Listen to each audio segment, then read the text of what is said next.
Today, I'm going to cheat. Just a little bit. A little bit. We're going to talk about Zack Snyder's Justice League. Now, what is this? This is volume 2 of my DCEU collection. I have before shown you volume 1 in my review of Wonder Woman. Before Zack Snyder's Justice League, I only had a volume 1. And I vowed that I would never, past Aquaman, buy another DCEU movie because they weren't my jam. I wasn't enjoying them. I thought Man of Steel was just didn't feel like Superman to me. It was too dark. Batman v Superman was incoherent, although the extended cut did improve it a lot. Wonder Woman, I always said, was good. I enjoyed it. I didn't think it was great. I didn't think it was this monumental achievement. Suicide Squad was dumb. And Justice League was trash. Justice League was the worst of any of the movies up to that time. And Aquaman was like Wonder Woman. It was good. It was okay. So that was my collection. That was my DCEU collection. And I wasn't going to go beyond it because why would I? What did it have to offer? You know, Shazam had come out. Birds of Prey had come out. I didn't even bother watching Shazam. I had no interest in Birds of Prey. You know, so why now do I have a volume 2 that not only, I mean, obviously I don't own the Blu-ray yet for Zack Snyder's Justice League, but the spots are there now. I'm assuming it'll be a 2-disc for how long it is. Why is it that I now have a collection that, because it also went longer, because, you know, Justice League, Zack Snyder's Justice League was going to have the extra disc, so I needed more room. So not only did I buy another case, make another cover, I had to buy Shazam and Wonder Woman 1984 to fill it out. That's a pretty big commitment for something that I had no interest in. Until Zack Snyder's Justice League, which turned it all around. I was shocked. I was surprised. I actually got HBO Max just to watch Justice League. That was literally the big selling point for me. I didn't think it was going to be good because I didn't think Man of Steel and Batman v Superman were particularly good. Watching Zack Snyder's Justice League made me want to go back and reevaluate those two movies and judge them as a whole. I compare it to, you know, when I saw Lord of the Rings, Fellowship of the Ring, I thought, oh, that was a good movie. When I saw The Two Towers, I thought, that was disappointing. That wasn't as good as the first. I didn't really enjoy it all that much. When I saw Return of the King, and I saw the story completed and as a whole, suddenly all 3 of them were 5 out of 5 movies for me. All 3 of them. Because I now saw that it was one big continuous story. That's really what Zack Snyder's trilogy of films is. It's one continuous story from Man of Steel on to his Justice League. That does incorporate elements from Wonder Woman. And obviously sets up Aquaman. And to a lesser extent, Shazam. The way that I actually made these cases, which is a little different, I decided to go chronologically. So Wonder Woman 84, Man of Steel, Batman v Superman, Suicide Squad, Justice League, Aquaman, Shazam. Although, one thing, this Justice League cover has Green Lantern on it, which he's not in the movie. There is a Green Lantern in the movie, but it's not him. But I wish that he was in it. Green Lantern's one of my favorites, but we'll get to that. So yeah, this 4-hour movie, right? This 4-hour epic. I really enjoyed it. I was not expecting to. I was expecting more Zack Snyder nonsense. You hear, oh, it's going to be R-rated, and it's going to, so you're expecting the dark Zack Snyder stuff. Now, I want to make clear, Christopher Reeve will always be my Superman. Michael Keaton will always be my Batman. This is still too dark for my taste, as far as those characters go. What Zack Snyder's Justice League gave me, though, was the ability to see them apart from the characters. To see this not necessarily as Superman, but to see this as Kal-El. To not see this as Batman, but to see this as Bruce Wayne. To see more of the human character, or Kryptonian, I guess, characters behind the costumes.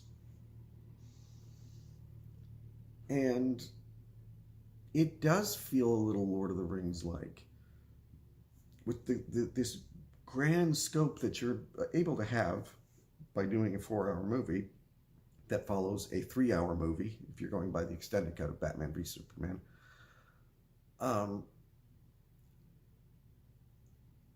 I was engaged all the way through. I've watched it twice. And the Joss Whedon cut, that's getting tossed in the fucking trash when that comes, when I can replace it. Because I will never watch the Joss Whedon cut again.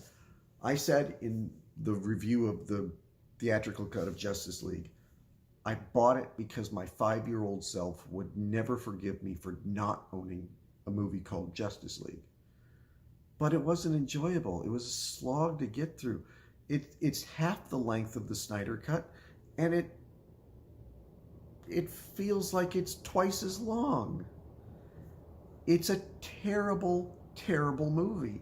And it looks like it, along with behavior that apparently went on behind the scenes, that it sort of destroyed Joss Whedon's career. I mean, now everybody can see what Justice League was supposed to be, and they look at the theatrical cut and they were like, what did you do? Why did you do this? Why would you go in and go back to this set, go back to this,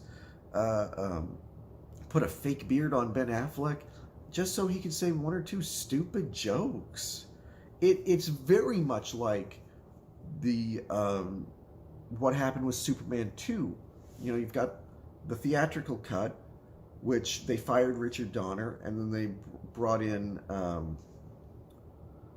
his name escapes me for the moment, because it wasn't very good.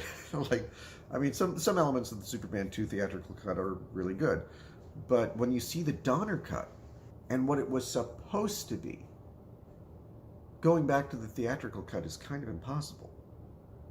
And you look at some of the choices, and both suffered from the same thing. Let's go back and add stupid jokes. Let's go back. We're going to lighten this up, which is this.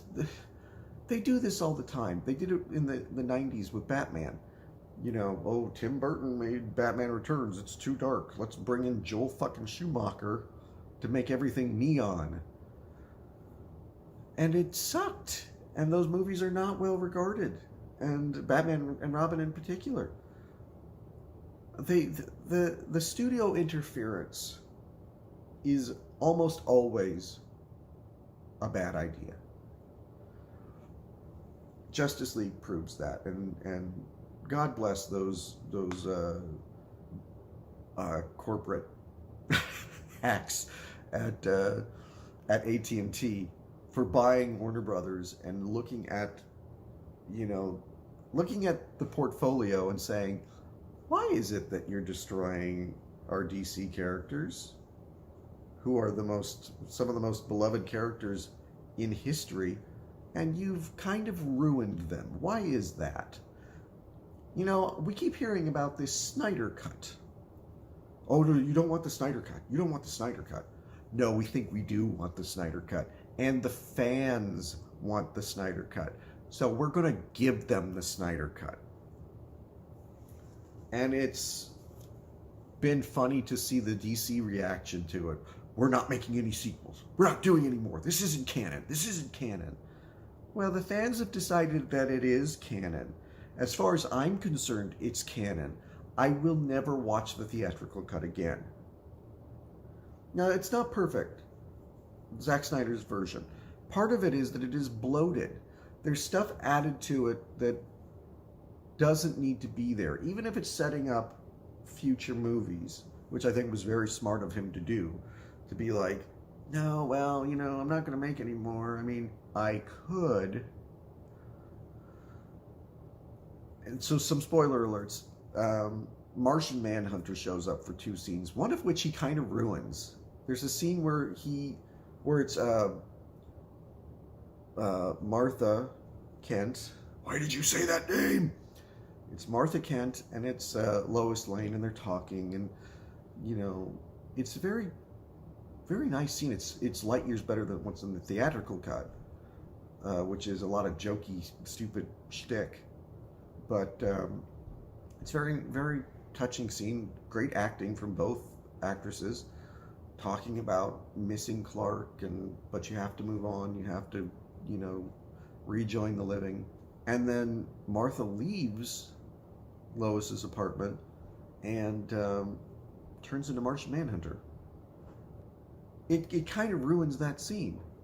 It takes away the drama that scene established, and it also makes you wonder what the hell the point of it was. And also the follow-up scene that never happens, which would have been funny.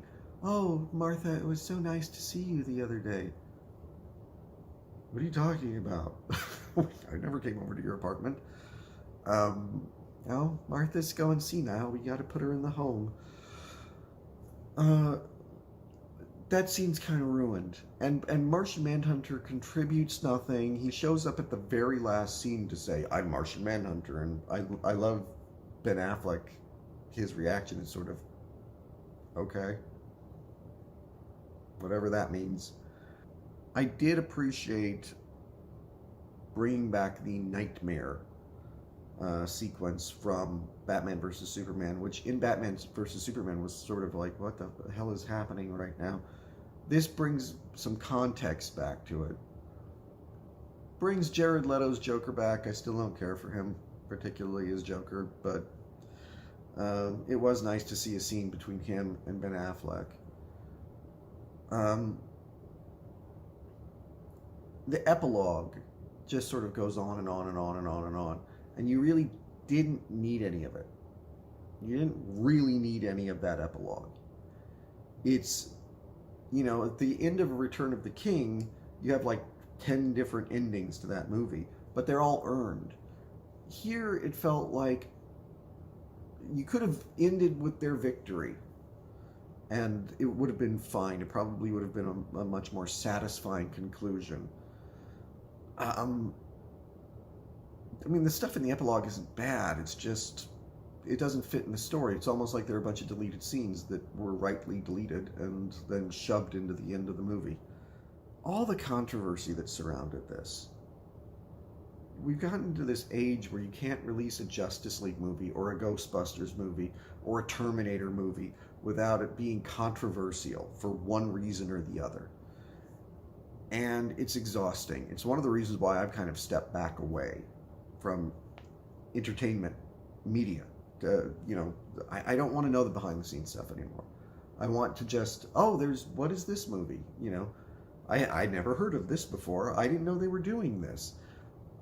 I don't want to know anymore, like, well, you know, the behind-the-scenes stuff is really tumultuous and blah, blah, blah, blah, blah.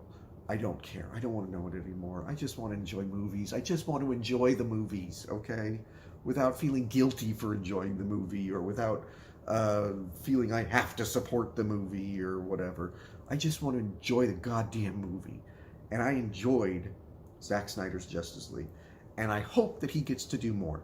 I hope that the higher ups at Time Warner say, hey, this was a hit. You know, we want to make more of this. We want to bring Zack back. And, you know, you get all the nervous people at DC going, no, we don't think you should do that. We think you should carry on with our vision. Yeah, no, we're not going to do that. We're gonna give the fans what they want. Now, I've never fully understood the controversy. This idea that people who demanded the Snyder Cut were entitled fanboys. Fuck them, you know. They're don't give in to them. Don't give in to them. Why? I mean, I wouldn't be surprised to hear that on Twitter some of them said stupid shit that was racist or sexist or whatever. That's Twitter. That's just Twitter. I don't think that represents all of the DC fans. I don't think that represents all of the Star Wars fans. I don't think it represents everybody who didn't want to see or didn't like the Ghostbusters reboot. If the fans want something and you have it, give it to them. Let them have it. They're your fans. They're your paying customers. And if they're saying, release the Snyder Cut, release the fucking Snyder Cut. You know, if they say, gross, that design of Sonic the Hedgehog is awful, then redesign Sonic the Hedgehog. You know, and this idea that the entertainment media has of don't give in to them, they're toxic. Well, then your movies are going to bomb. Nobody's going to go see them. And Hollywood telling us what we're supposed to like what we give you, and shut up and give us billions of dollars. That's not going to work anymore, especially after the pandemic, when people they've now had a year or more of being comfortable at home, watching some awesome movies on streaming, on Netflix, on Disney Plus, on HBO, and saying to themselves, you know, we don't have to dump our hard-earned money into these theatrical releases if you're just going to condescend to us. So release the Snyder Cut. And thankfully Time Warner stepped in and they did it. And I'm glad, because now I have a Justice League movie. Now I have a Justice League movie that for the rest of my life I can go back to, and I can enjoy, and I can say, you know, it's not exactly how I would do it. I would have done something lighter. I think Joss Whedon screwed that up. But I would have done a lighter... I'd have done a PG-rated movie, honestly. I mean, DC characters are... There's something softer about them than the Marvel characters. There's something fairy tale-like about the DC characters. Where I would... Okay, my thing. I'd have done it as a period piece set in the 40s. I would have had Superman and Batman and Flash and Wonder Woman wearing more comic accurate to that time outfits. You know, I would have done like the Rocketeer. That's kind of what my Marvel movie or my DC movie would be, is kind of like the Rocketeer. And I get it, that's like my thing. Everybody else, well, that's kiddie shit, we don't want that. Okay, but Superman is sort of like Peter Pan. He's much more like Peter Pan than he is like Iron Man.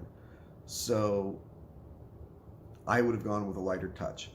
But this is a darker interpretation. And like with the Christopher Nolan Batman movies, it's interesting to see a darker interpretation. So, what is my rating? I give Justice League, or Zack Snyder's Justice League, I should say, 4 stars out of 5. I enjoyed it. It wasn't perfect, but considering what we were forced to endure in the theatrical cut, this is light years better. So if you're a fan of these characters, give it a chance. I think you'll be pleasantly surprised. I was.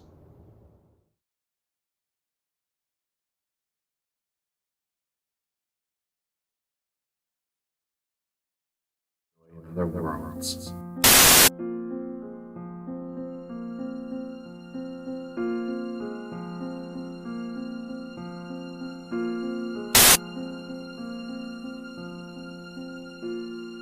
Sort of gave myself the challenge of, okay,